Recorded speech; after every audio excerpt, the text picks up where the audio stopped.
Welcome to genius IAS. आजकल के इस चल रहे मुद्दे को जहां पर एमपीज को सस्पेंड किया जा रहा है पार्लियामेंट से, इसी के ऊपर हम आज ये वीडियो लेके आए जो बहुत ज्यादा इंफॉर्मेटिव आपके लिए होने वाली है। ये एमपीज को कैसे सस्पेंड किया जाता है, क्यों सस्पेंड किया जाता है, उस चीज के ऊपर हम आज ये वीडियो आपको पूरा एक्सप्लेन करेंगे और एक एक चीज बताएंगे कि क्या प्रोसीजर है, किस रूल के मुताबिक उनको सस्पेंड किया जाता है या फिर ये सस्पेंड हो क्यों रही है। जो डिसरप्शन जो होता है, जो पार्लियामेंट में हंगामा होता है, तो ये एमपीज पार्लियामेंट में हंगामा क्यों करते हैं, हम उस चीज के ऊपर भी बात करें।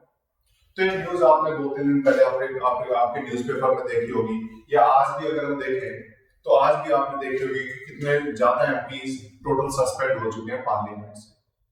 तो कुछ बेसिक चीजें जानेंगे, लेकिन उससे पहले ये न्यूज आपके सामने अगर आए तो एक नया रिकॉर्ड बना है। 2 दिन पहले 19 को आपने न्यूज देखी होगी, 19 दिसंबर को एक नया रिकॉर्ड बना है जहां पर एक ही दिन में 78 एमपीज को सस्पेंड किया गया। एक ही दिन में 78 एमपीज को सस्पेंड करना एक नया रिकॉर्ड। नई पार्लियामेंट जो हमने अभी नई शुरुआत की है, उसमें एक नया रिकॉर्ड हमने बनाया है।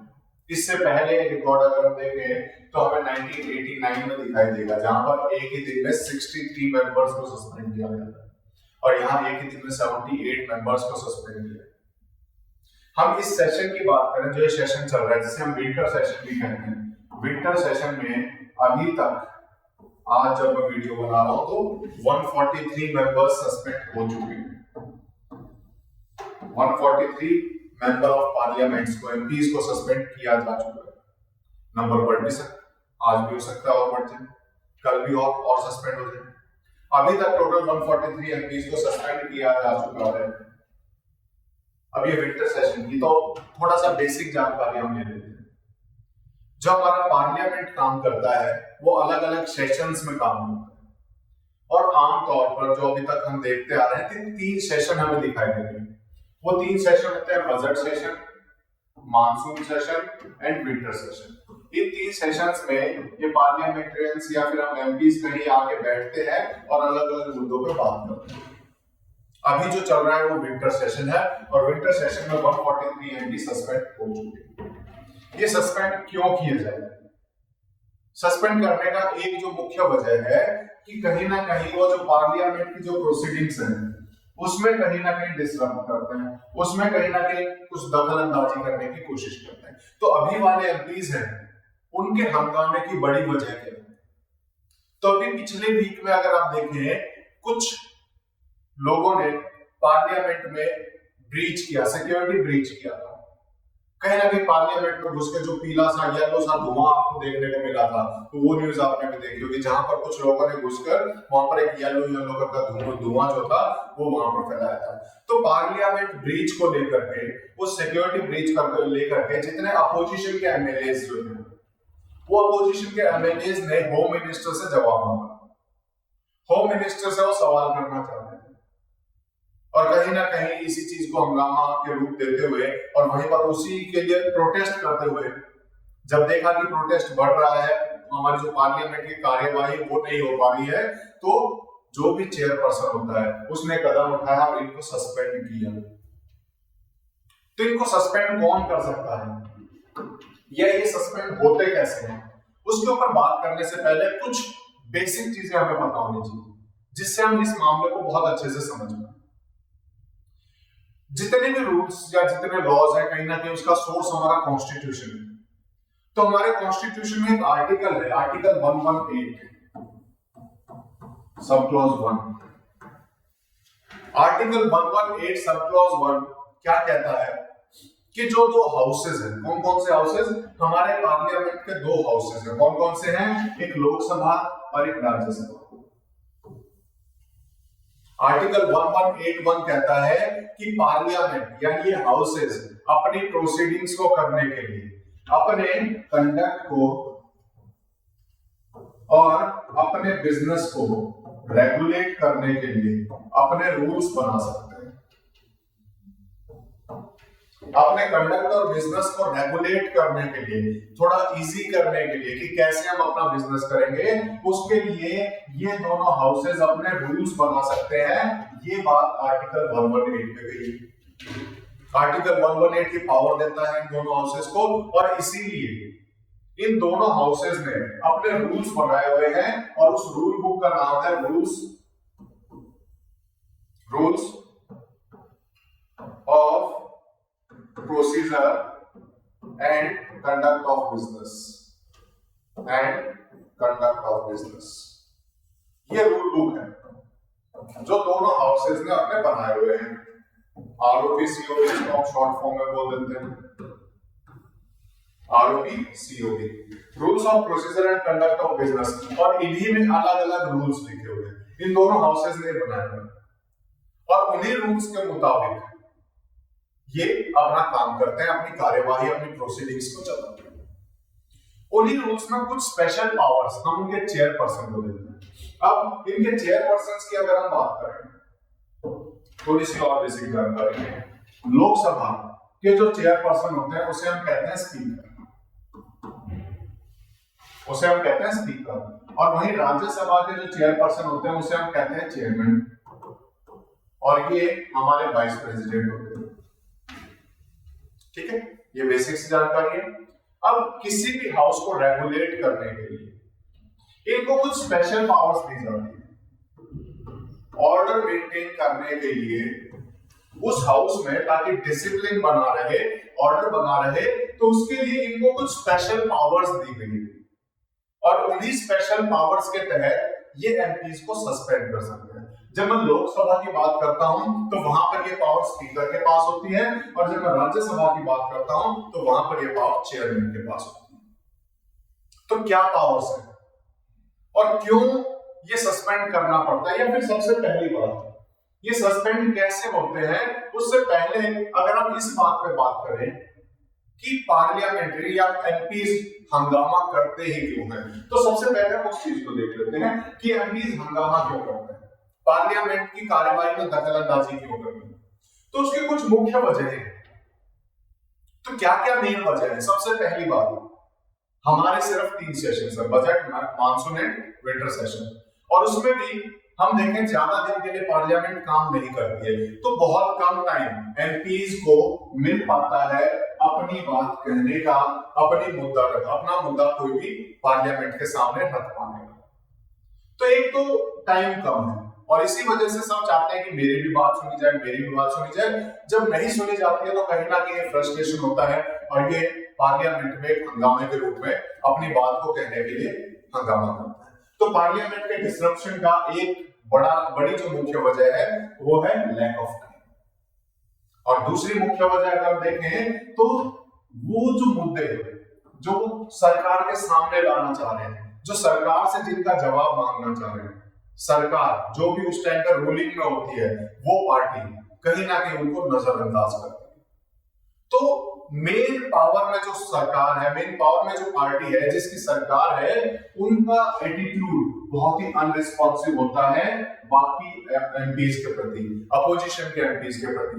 वो उनकी बात, जो उन्होंने सवाल पूछे हैं, जो उनके मुद्दे हैं, उनकी तरफ थोड़ा सा ध्यान नहीं देते। तो एक ये बड़ा मुद्दा है जिसकी वजह से पार्लियामेंट में उनको हंगामा करना पड़ता है ताकि उनकी भी बात सुनी जाए।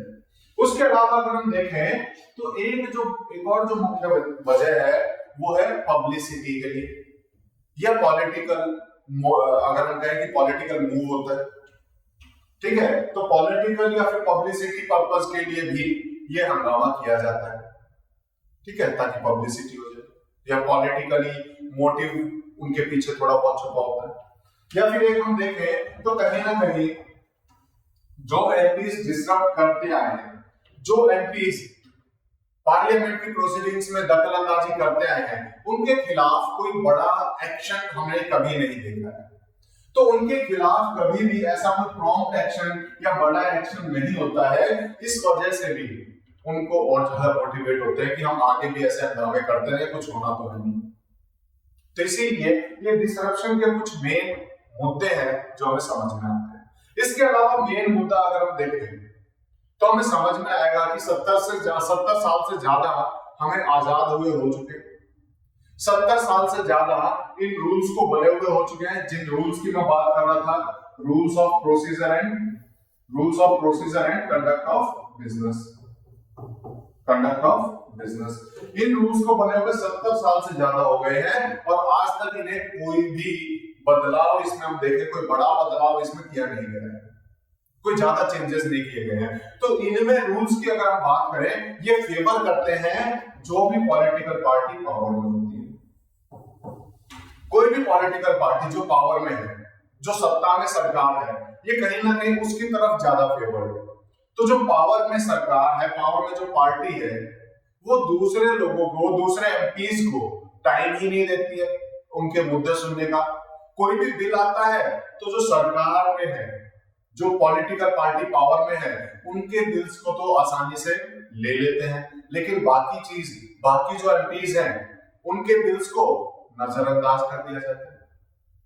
तो बाकी एमपीज की तरफ, अपोजिशन के एमपीज की तरफ जो ये नजरअंदाज करने वाला जो रवैया है, ये जो एटीट्यूड है, ये अनरिस्पॉन्सिव एटीट्यूड जो है, इसी वजह से उनको प्रोटेस्ट करने को कहीं ना कहीं मजबूर होना पड़ता है, पार्लियामेंट के प्रोसीडिंग्स को डिस्टर्ब करने के लिए मजबूर होना पड़ता है। तो सबसे पहले तो कहीं ना कहीं रूल्स में हमें बदलाव करने की जरूरत है, ताकि सभी को, जितने भी पार्लियामेंट में एमपीज बैठे हुए हैं, जितने मेंबर बैठे हुए हैं, सभी को बराबर मौका मिले, सभी को बराबर टाइम मिले। तो कहीं ना कहीं वो हमें इक्वालिटी लाने की जरूरत है, ताकि ये डिसरप्शन कम हो जाए। अब हम चलते हैं हमारे मेन मुद्दे पे, जहां पर हम बात कर रहे थे कि इनको सस्पेंड कैसे किया जाता है। पार्लियामेंट में हंगामा करते हैं तो इनको सस्पेंड कैसे किया जाता है, वो मेन मुद्दा है। तो उसके कुछ रूल्स हैं जो हमने अभी रूल बुक बताए, rules of procedure and conduct of business, उनमें अलग अलग रूल्स हैं और उन रूल्स के हिसाब से जो चेयरपर्सन होता है, जैसे लोकसभा में जो स्पीकर होंगे और राज्यसभा में जो चेयरमैन होंगे, उन्हें कुछ पावर्स दी हुई है कि वो वहां पर उस हाउस में ऑर्डर मेंटेन रखें और उन पावर्स का यूज करके वो देखते हैं कि जो भी एमपी वहां पर डिसिप्लिन को खराब कर रहे हैं, ऑर्डर को मेंटेन नहीं कर रहे हैं, या किसी तरह का हंगामा कर रहे हैं, या किसी तरह की प्रोसीडिंग्स में जो पार्लियामेंट की कार्यवाही है उसमें दखल अंदाजी कर रहे हैं, तो उस केस में इनको पावर है कि वो उन्हें सस्पेंड कर सकें। उसके लिए अलग अलग रूल्स हैं। तो लोकसभा की जो रूल बुक है, उसके अंदर 3 रूल आपको दिखाई देंगे, 373, 374 एंड 374A। और राज्यसभा के रूल बुक में भी आपको ऐसे रूल दिखाई देंगे, रूल नंबर 255 एंड 256। क्या है ये रूल्स? उन रूल्स की हम बात करते हैं। तो सबसे पहले दोनों साथ साथ चलेंगे। ये हमारा लोकसभा का रूल है 373 और ये राज्यसभा का रूल है। ये रूल क्या कहता है कि मान लो कोई एक एमपी है, वो डिसरप्ट कर रहा है, वो उस टाइम पे कुछ ना कुछ जो पार्लियामेंट प्रोसीडिंग्स है उसमें कुछ दखल अंदाजी कर रहा है, उनको पूरा नहीं होने दे रहा है, तो स्पीकर या चेयरमैन उस टाइम पे उस एमपी को विड्रॉ करने के लिए कह सकते हैं। उस एमपी को कह सकते हैं कि तुम आज के लिए आप आज के लिए यहां से चले जाइए। तो उसको एमपी को विड्रॉ करने के लिए कह सकते हैं उस दिन के लिए, for that day, for the day कहा जा सकता है। ठीक है, ये हो गया मामूली उसके लिए। लेकिन फिर भी वो एमपी नहीं मानता है या और भी ज्यादा डिस्टर्ब करता है, और भी ज्यादा बड़ा हंगामा करने की कोशिश करता है, या पार्लियामेंट की प्रोसीडिंग्स को और ज्यादा दखल अंदाजी करने की, नुकसान पहुंचाने की कोशिश करता है, तो उस टाइम पे हम अगले रूल की तरफ आ जाते हैं। Rule 374 and rule 256। 374 लोकसभा में अप्लाई होगा, 256 राज्यसभा में अप्लाई होगा। ये रूल क्या कहता है कि एमपी इतने से नहीं मानता है, और ज्यादा अगर हम कहें कि उसका कंडक्ट और ज्यादा खराब होता है, तो उस केस में जो चेयरपर्सन होगा, स्पीकर या चेयरमैन, वो उसका नाम लेंगे कि ये एमपी, और वो नाम लेकर के उसके खिलाफ एक मोशन शुरू करते कि इसको सस्पेंड किया जाए। और जब उसका नाम लिया जाता है तो ऑटोमेटिकली एक मोशन शुरू हो जाता है, और उसके बाद बाकी जो एमपीज, बाकी मेंबर्स जो बैठे होते हैं, वो उसके ऊपर वोटिंग करते हैं उसको सस्पेंड करने के लिए। और ये हमारा सेकंड रूल, ये हमारा सेकंड रूल हो जाता है, जहां पर कहीं ना कहीं वोटिंग होती है और उसके बाद सस्पेंड कर दिया जाता है उस मेंबर को until the end of the session. जो पूरा विंटर सेशन है, उस पूरे सेशन के लिए उसको सस्पेंड कर दिया जाता है। ठीक है, ये चीज समझ में। अब ये तो हो गया जब बाकी सब वोट करेंगे उसको सस्पेंड करने में। अब एक स्पेशल रूल और, ये रूल ओरिजिनली रूल बुक में नहीं था, ये 2001 में अमेंड किया गया रूल बुक को और स्पीकर को। ये सिर्फ और सिर्फ लोकसभा के लिए है, ध्यान रखना। ये स्पीकर को पावर देता है एक्स्ट्रा, क्या पावर देता है कि लोकसभा में अगर कोई भी अगर फिर भी नहीं मानता है, डिसरप्ट किया जाता है, तो स्पीकर क्या करेंगे, उसका नाम लेके मोशन चलाएंगे और वोटिंग की जरूरत नहीं है। अगर स्पीकर ने किसी का नाम ले दिया कि ये जो है कर रहे हैं, तो वो सस्पेंड ऑटोमेटिकली हो जाता है, उसके लिए वोटिंग की जरूरत नहीं है। तो एक स्पेशल पावर यहाँ पर कहीं ना कहीं स्पीकर को दी गई है कि वो ऑटोमेटिकली उसको सस्पेंड कर सकते हैं उसका नाम लेकर। तो स्पीकर के पास, लोकसभा के पास एक एक्स्ट्रा पावर है, और इसमें जो सस्पेंशन होता है उसमें दो चीजें हैं। वो उसमें बकायदा जब वो उसको सस्पेंड करेंगे तो बताएंगे कि कितने दिन के लिए किया था। तो दो है इसमें, मैक्सिमम 5 डेज और till the end of the session. ठीक है, इनमें से किसी एक उसके लिए टाइम पीरियड के लिए सस्पेंड कर सकते हैं। तो 3 रूल बुक है। पहला कि उस दिन के लिए कर दिया जाए, उसको विड्रॉ करने के लिए बोलते हैं। दूसरा, जब स्पीकर या चेयरमैन उसका नाम लेंगे उसके ऊपर वोटिंग होगी और एंड ऑफ द सेशन तक के लिए सस्पेंड हो जाएंगे। और तीसरा, सिर्फ लोकसभा के लिए, यानी स्पीकर इसको यूज करते हैं और इसमें कोई वोटिंग नहीं चाहिए। जिसको भी वो चाहे, जिसका वो नाम लेते हैं, वो ऑटोमेटिकली सस्पेंड हो जाता है। उसके ऊपर 5 दिन या फिर एंड ऑफ द सेशन तक के लिए वो हो जाता है। ठीक है, तो ये चीज हमें पता होनी चाहिए। सस्पेंशन, ये हमारा बेसिक नॉलेज है जो हमें सस्पेंशन के लिए पता होना चाहिए। अब एक मुख्य सवाल आता है, जब ये इनको सस्पेंड कर रहे हैं, जिनको हम लोगों ने चुना, हम लोगों ने चुन के भेजा, स्पीकर उनको सस्पेंड कर रहा है, तो क्या जुडिशियरी इसमें कुछ नहीं कर सकती? क्या न्यायालय जो हमारे बने हुए हैं उसका इसमें कोई हाथ नहीं है? वो इसमें इंटरवीन नहीं कर सकता? क्या जुडिशियरी इसमें दखलंदाजी नहीं दे सकती? तो इसके लिए जो हमें इंपॉर्टेंट चीज पता होनी चाहिए, हमारे कॉन्स्टिट्यूशन में ही एक आर्टिकल है, आर्टिकल 122। हमारे कॉन्स्टिट्यूशन का ये आर्टिकल स्पेशल पावर देता है, पार्लियामेंट को इम्यून करता है कि जो पार्लियामेंट की जो प्रोसीडिंग्स हैं वो जुडिशियरी उनको रिव्यू या जुडिशियल रिव्यू से बाहर।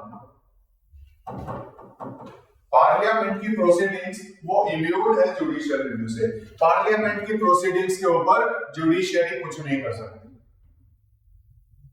लेकिन सिर्फ इतना कह देना कि पार्लियामेंट की प्रोसीडिंग्स के ऊपर जुडिशियरी कुछ नहीं कर सकती, कहीं ना कहीं हम देखेंगे कि पीछे जो केस हुए हैं 2021 में, अगर हम देखें, महाराष्ट्र की लेजिस्लेटिव असेंबली जो थी, वहां पर जब इस तरीके से सस्पेंड किया गया था तो वो लोग कोर्ट में गए थे, तो जुडिशियरी ने वहां पर इंटरवीन किया था। तो जब रूल्स के हिसाब से चल रहा है तब नहीं, लेकिन जब दिखे कि ग्रॉस अगर हम कहें वायलेशन है कॉन्स्टिट्यूशन का, उस केस में जुडिशियरी इंटरवीन कर सकती है। जहां पर कॉन्स्टिट्यूशन का ही वायलेशन है तब जुडिशियरी इंटरवीन कर सकती है। जिसको हमने चुन के भेजा है उनको बिना किसी रूल के ऐसे ही अपनी मर्जी से, मान लो सिर्फ लिमिट है सेशन के एंड में, और उनको परमानेंटली हम सस्पेंड कर देंगे, तो उस केस में बिल्कुल जुडिशियरी इंटरवीन कर सकते हैं, क्योंकि रूल बुक सिर्फ एंड ऑफ द सेशन तक के लिए कहती है, ज्यादा दिन के लिए नहीं कहती। ठीक है, तो जुडिशियरी के लिए अगर आप देखें आर्टिकल 122 इम्यून करता है पार्लियामेंट्री प्रोसीडिंग्स को कि जुडिशियरी इंटरवीन ना करे, लेकिन फिर भी जब ग्रॉस वायलेशन ऑफ कॉन्स्टिट्यूशन हो तो उस केस में जुडिशियरी कैन इंटरवीन। ठीक है, इतनी कुछ बेसिक चीजें हमें इसके बारे में पता होनी चाहिए। तो ये सस्पेंशन के बारे में जो अभी हमारा हम देखेंगे बहुत ही बड़ा मुद्दा हमारे सामने बना हुआ है, तो इसके बारे में बहुत बेसिक सी चीजें और बहुत आसान से तरीके से हमने आपको समझाने की कोशिश की। आशा करते हैं कि आपको चीजें समझ में आई होगी। ऐसे ही कोई और मुद्दे जो आपको लगता है कि जिनको हमें वीडियो बनानी चाहिए, आपको लगता है कि उसके ऊपर हम वीडियो बनाएं, तो आप कमेंट बॉक्स में हमें लिख के बता सकते हैं। हम ऐसे ही मुद्दे डेली कोई जो न्यूज आती है उसके ऊपर आपके लिए लेके आते रहेंगे। तो इसी के साथ आज की वीडियो को समाप्त करते हैं, फिर मिलेंगे अगले किसी मुद्दे के साथ अगले किसी वीडियो में। थैंक यू, तब तक के लिए लाइक शेयर सब्सक्राइब करना ना भूलें। Thank you.